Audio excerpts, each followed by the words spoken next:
Assalamualaikum warahmatullahi wabarakatuh. Waalaikumsalam. Ya, selamat malam semuanya. Kenalin, nama gua Gilang.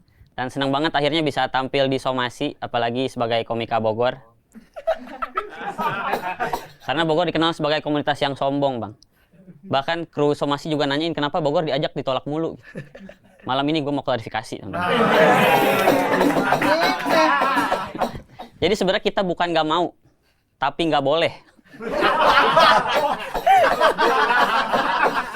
Sama siapa? Jawabannya boleh off air gak?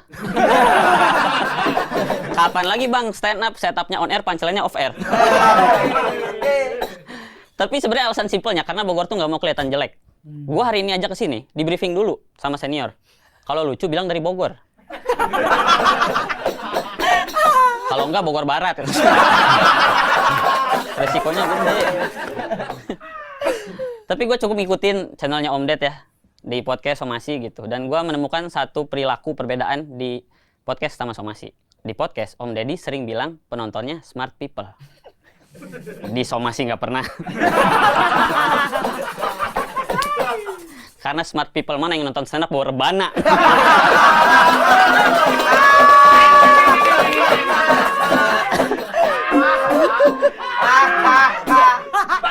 Dan si beliau ini juga baru viral teman-teman. Karena ngomelin anak yang ngeluh soal makan siang gratis. Mumpung di sini gue mau nanya serius Om Ded. Apa urgensinya lu bikin video itu? Telanjang. Orang diomelin aja males Om Ded, apalagi sama orang telanjang. Sekarang gua tanya Dedi. Siapa yang mau dengerin nasihat? Orang yang pentilnya kemana-mana. Mana tajam banget lagi. Lebih tajam dari opininya itu. Soal isi opininya nantilah kita bahas gitu. Tapi dari cara berpenampilan aja ada kelihatan kesalahan berpikir. Kenapa? Karena di video itu dia pakai kacamata. Maksud gua kan di mana-mana orang pakai baju dulu baru kacamata kan. Urutannya baju dulu Om Ded baru kacamata. Ini lu kacamata bajunya lupa gimana sih? Sama aja kayak lu ke konter HP, lu beli power bank, padahal lu lupa kalau lu nggak punya baju. Baju dulu, beli baju dulu Om Ded. Iya. Dan soal isi opininya teman-teman, yang paling nyebelin tuh ya pas di akhir ditunjukin ke istrinya. Pas istrinya ngomong, aduh gua kecewa Om Ded karena aku nggak kompak sih. Maksudnya kacamatanya. Kalau dress code bebas aja lah. Ya, dia tuh marah karena anak sekolah ini kayak nggak bersyukur gitu dikasih makan gratis malah ngeluh. Ya. Terus dia bandingin sama Aska. Katanya Aska tiap diajak syuting di mana-mana makan nasi box, nggak pernah ngeluh. Kalau ngeluh ditabok. Hasilnya di mana-mana Aska syuting nggak pernah ngeluh soal makanan. Kalau begini solusi biar supaya anak-anak sekolah nggak ngeluh soal MBG, diajak syuting Om Ded.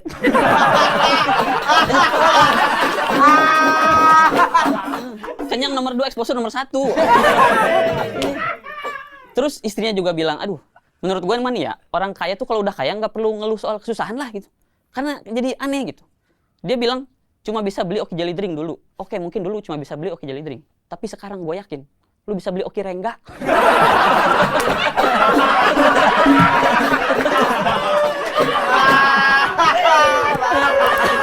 Bagus. Di rumah ada Upin Ipin loh. Iya, maksudnya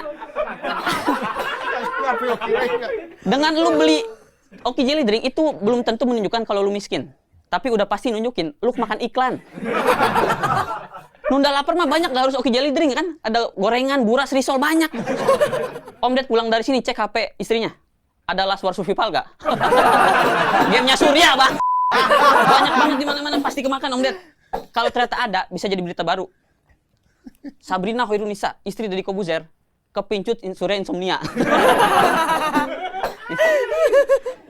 Dan gue jadi sering stalking akunnya Om Ded semenjak diajak ke sini ya. Ternyata emang sering upload foto telanjang ya. Ada yang gue report Om Asnuditi. Besoknya IG-nya bales. Nggak berani mas, backingannya presiden. Iya.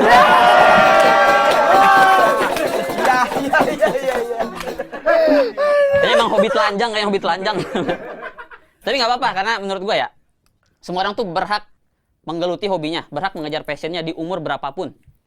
Termasuk Sumanto. Tahu ya berita Sumanto lolos dari penjara, jadi konten kreator mukbang.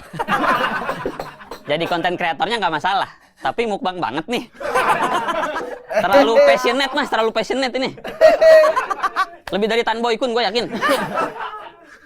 Tapi gue jarang nonton videonya sampai habis, karena gue sibuk bacain komennya, brengsek-brengsek semua.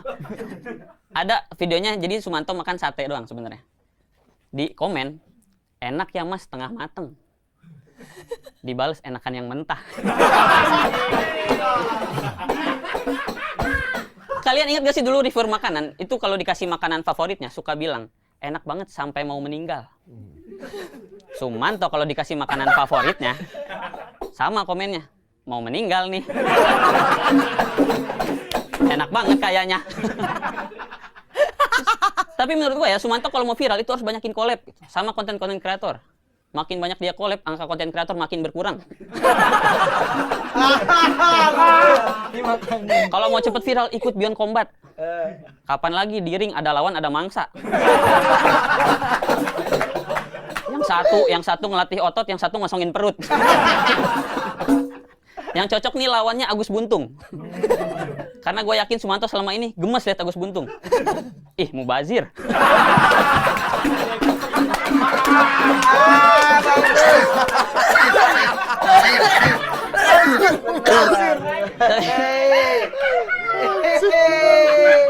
Mubazir.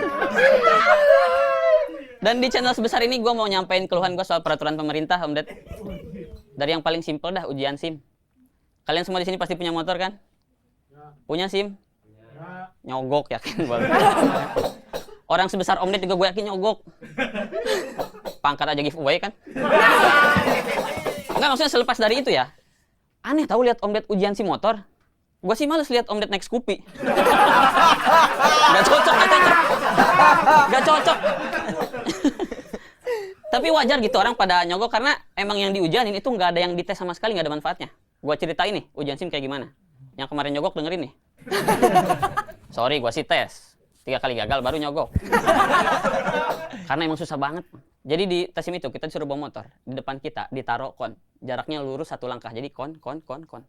Habis itu kita disuruh ngelewatin tengahnya, zigzag. Sekarang gua tanya, di jalan mana? Di daerah mana? Kita akan melewati rintangan yang seperti itu. Nggak ada.